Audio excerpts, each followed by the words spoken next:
gold is made out of. So definitely go check out Devin Singletary. Anywhere from 12 to 20% FAAB is what I'd spend on him. But if you need an immediate plug and play, and part of my philosophy of this week is you got all your teams at your disposal. No bye weeks this week, so you probably don't necessarily need a dominant starter off your waiver wire. But if you do, Darrell Henderson is certainly going to be that best plug right into your lineup play.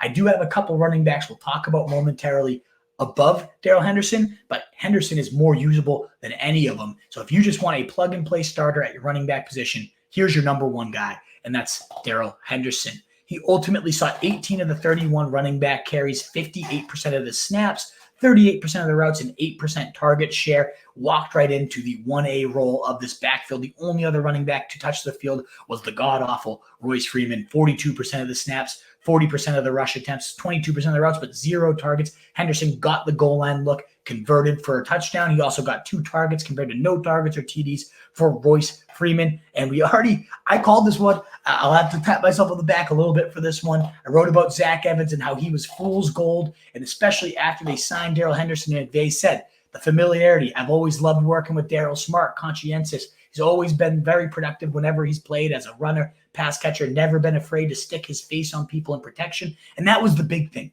He was a phenomenal pass protector for years, and he walked right in, and you saw him pancake block, that Stafford throw. That's going to keep him in there every single down potentially. I talked about him being the dark horse to be that light Kyren Williams in this absence of him. He's got another 3 games he's going to be out, and I think Darrell Henderson might only see his workload go up because, Freeman, the only other running back to play, and he was okay in this game.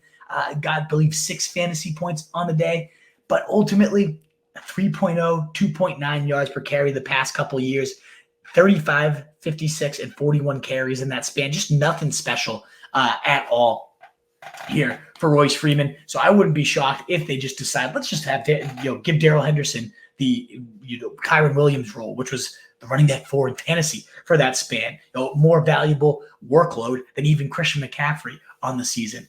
I don't know that we'll get Henderson to get that much, but I could see this continuing to go in his favor. The only other guy I did want to shout out, though, was Myles Gaskin, 1% rostered. For those of you in those deeper leagues, I actually have always been kind of a Myles Gaskin guy. Just 2 seasons ago, he was the running back 12 in fantasy points per game, had an impressive 972 yards, 5 touchdowns in just 10 games, good for 16.8 points per contest, racking up 41 and 49 catches across 2 seasons while he was the featured back. So he's got that 3-down skill set too. It's a healthy scratch this week while he learns the playbook, but McVay already saying he expects him to be activated. So if you're looking for a really, really deep stash, maybe check out Myles Gaskin here. But Darrell Henderson, definitely the preferred option. And again, if you need an immediate starter above all the rest of the guys on this list, the only reason he's just 5th is because it's about a 2 to 3 week rental at this point, but still a very good, solid 2 to 3 week rental if that's what you're looking